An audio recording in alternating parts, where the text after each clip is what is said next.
Hello दोस्तों, कैसे हैं आप सब लोग। आशा करती हूँ अच्छे होंगे। हमारी आज की कहानी का नाम है लहंगा। दीदी बेटे की शादी में अपने लिए लहंगा ज़रूर लीजिएगा।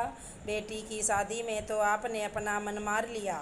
उसकी सास को देखा था आपने, हर मौके पर अपनी बड़ी बहू के साथ मैचिंग का ड्रेस पहना था उन्होंने अपने छोटे बेटे की शादी में। मुझे पता है आपको हमेशा से लहंगा पहनना बहुत पसंद था। धत पागल हो गई हो क्या? अब इस उम्र में लहंगा पहनूंगी? लोग क्या कहेंगे? हंसेंगे मुझ पर।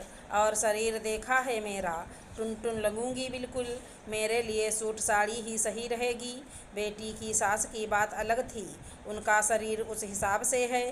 दीदी, आपके इकलौते बेटे की शादी है, ये दिन रोज़ रोज़ नहीं आएगा आपकी ज़िंदगी में।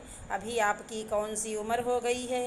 अभी सिर्फ आपकी शादी के 25 साल हुए हैं। अभी भी खूबसूरती में कोई मेरी बहना की बराबरी नहीं कर सकता। हमें क्या पहनना है ये हम खुद निर्धारित करेंगे, कोई और नहीं करेगा। जीजू को देखो, कैसे छैल छबीले नौजवान बने रहते हैं। इस बार आपको भी उन्हें टक्कर देनी है। अभी शादी में 7-8 महीनों का वक्त है। आप मेरी मानिए, कोई न्यूट्रिशन सेंटर ज्वाइन कर लीजिए। आपका वज़न कंट्रोल में हो जाएगा, तब तो बेटे की शादी एंजॉय करेंगी। अपनी बहन अंजना की बातें सुनकर सोनाली सोचने पर मजबूर हो गई। अंजना कहे तो सही रही है, अभी कौन सी उम्र हो गई है मेरी। मैं खुद ही अपने आप को उम्रदराज मान बैठी हूँ। आजकल तो सास बहू की जोड़ी बहनों और सहेलियों की जोड़ी जैसी लगती है। मैं भी आज से ही अपनी फिटनेस पर ध्यान देती हूँ। देखती हूँ मेरा वज़न कैसे कम नहीं होता। उसने तुरंत अपनी बेटी को, जो उसी शहर में रहती थी, को फ़ोन करके कोई अच्छे से न्यूट्रिशन सेंटर का पता पूछा और दूसरे दिन से ही ज्वाइन कर लिया। डाइटिशियन की देख रेख में डाइट प्लान किया।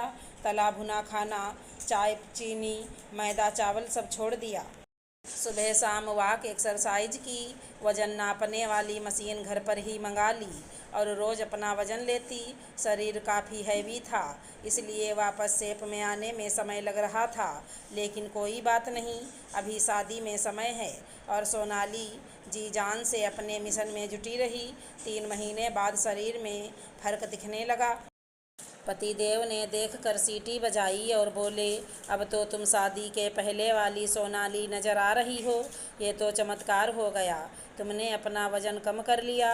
हाँ, आखिर मेरे बेटे की शादी है और मुझे भी सिर्फ साड़ी ही नहीं, अच्छे अच्छे ड्रेसेज पहनने हैं। आप भी अपनी जेब मजबूत कर लीजिए, अब मुझे जमकर शॉपिंग करनी है। और अभी तो शादी तक और भी वज़न कम होना है। और तैयार रहिएगा पतिदेव, हमें शादी में कपल डांस भी करना है। आपका हुक्म सर आँखों पर। खूबसूरत और अच्छे फिगर वाली पत्नी किसे बुरी लगती है। हम तो पल के बिछाए उस पल का इंतज़ार कर रहे हैं, जब बेटे की शादी में हम अपनी ज़िंदगी के हसीन पल फिर से एंजॉय करेंगे। शादी में जिसने भी सोनाली को देखा देखता ही रह गया। वो तो कहीं से पहले जैसी नहीं लग रही थी, बल्कि आधी उम्र कम लग रही थी उसकी। और वो जब जयमाल के समय पिंक कलर का लहंगा पहनकर तैयार होकर आई, नाक में नथ, मांग में टीका सब पहना था। बेटे की शादी में अपना हर अरमान पूरा किया। सभी लोग सोनाली की तारीफ कर रहे थे। पतिदेव अपनी पत्नी को देखकर लट्टू हुए जा रहे थे।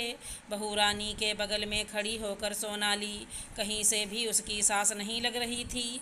खुशी उसके चेहरे से छलकी पड़ रही थी। उसने खूब जमकर डांस किया, फिर डीजे पर पतिदेव के साथ कपल डांस किया। सोनाली को देखकर कहीं से नहीं लग रहा था ये वही सोनाली है जो हर समय अपने वजन और उम्र का रोना रोती रहती थी। आज उसने अपनी इच्छा शक्ति से साबित कर दिया।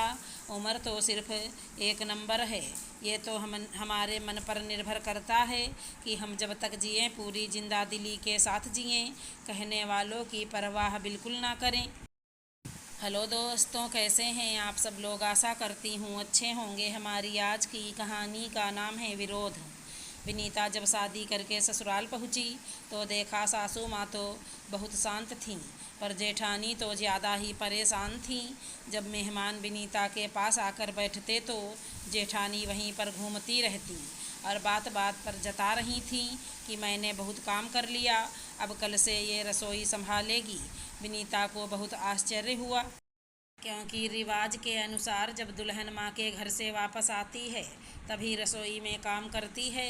सासू माँ और एक दो मेहमानों ने कहा भी कि अभी नहीं, ये माँ के पास जाकर आएगी तब करवाना, तो जेठानी ने कहा नहीं, मैंने दूसरे दिन ही काम किया था। सासू माँ बोली, उस समय मेरी तबीयत अचानक खराब हो गई इसलिए तुम्हें करना पड़ा। पर जेठानी बोली, जो मैंने किया वहीं इसे करना होगा। दूसरे दिन सबके विरोध के बावजूद जेठानी ने विनीता से खीर बनाने को कहा। विनीता जब खीर बना रही थी तो जेठानी आकर बोली, अब रस्म हो ही गई है तो सारा खाना भी तुम ही बना लो। विनीता सारा खाना बनाते बनाते परेशान हो गई, पर नई होने के कारण कुछ बोल नहीं पाती थी। विनीता सारा दिन काम करती, जेठानी आराम से गप्पे मारती या घूमती रहती। सासू माँ भी बहस से बचने के लिए चुप हो गईं। शादी के 5 दिन के बाद विनीता के पापा उसे लेने आए। जेठानी बोली, इतनी जल्दी क्यों लेने आए? विनीता के पापा बोले, जो रस्म है वही तो होगा। विनीता के पापा उसे लेकर चले गए। दोबारा जब वो आई तब उसने खुद ही सारा काम संभाल लिया। सब लोग खुश थे, पर जेठानी उसे एक काम वाली से ज़्यादा नहीं समझती थी। हर समय उस पर हुक्म चलाया करती। विनीता कभी कभी समझ ही नहीं पाती कि सास कौन है। विनीता ने अपने पति से कहा तो उन्होंने कहा, छोड़ो ना, भाभी ने बहुत काम किया है। जेठ जी ज़्यादा पैसे वाले थे तो ससुर जी का प्यार भी बड़े बेटे बहू पर था, सास की चलती नहीं थी। विनीता समझ गई थी कि यहाँ रहना है तो बोलना होगा, नहीं तो उसकी हैसियत एक नौकरानी से ज़्यादा नहीं होगी। सारे काम विनीता के जिम्मे और सारे अधिकार जेठानी को। जेठानी की एक और आदत थी, वो अगर कभी चाय बनाती तो सबको देती, पर विनीता की चाय नहीं बनाती। घर तक तो ठीक था, पर मेहमानों के सामने भी ऐसा ही करती। 1-2 बार सास ने बड़ी बहू को समझाने की कोशिश भी की तो जेठानी ने साफ कह दिया, वो विनीता को चाय बनाकर नहीं देगी। एक बार कुछ लोग आए थे, विनीता ने सबको चाय दी पर जेठानी को नहीं दी। जेठानी ने चिल्लाना शुरू किया। विनीता ने शांति से कहा, देवरानी हूँ आपकी, मेरे पापा ने नौकरानी बनाकर नहीं भेजा है। हल्ला सुनकर ससुर जी भी आ गए और बोले, छोटी बहू, तुम्हें बड़ी बहू को चाय देनी होगी, वो दे या ना दे, ये तुम्हारा फर्ज है। विनीता ने कहा, ये सम्मान देंगी तो पाएंगी, नहीं तो नहीं, चाहे अब जो हो, कहकर चली गई। तब सास ने कहा, बड़ी बहू, जब मैं चाय बनाती हूँ और तुम्हें देती तब तुम क्यों लेती हो? बहन बनकर रहोगी तो घर चलेगा, नहीं तो छोटी छोटी बातों में घर टूट जाएगा। ससुर जी को भी बोला, बेटों में तो आपने फ़र्क किया, लेकिन यही हाल रहा तो बुढ़ापे में कोई आपको नहीं पूछेगा। जेठानी को समझ आ गया कि अब उसकी चलने वाली नहीं है। दूसरे दिन से ही वो विनीता के साथ मिलकर काम करने लगी।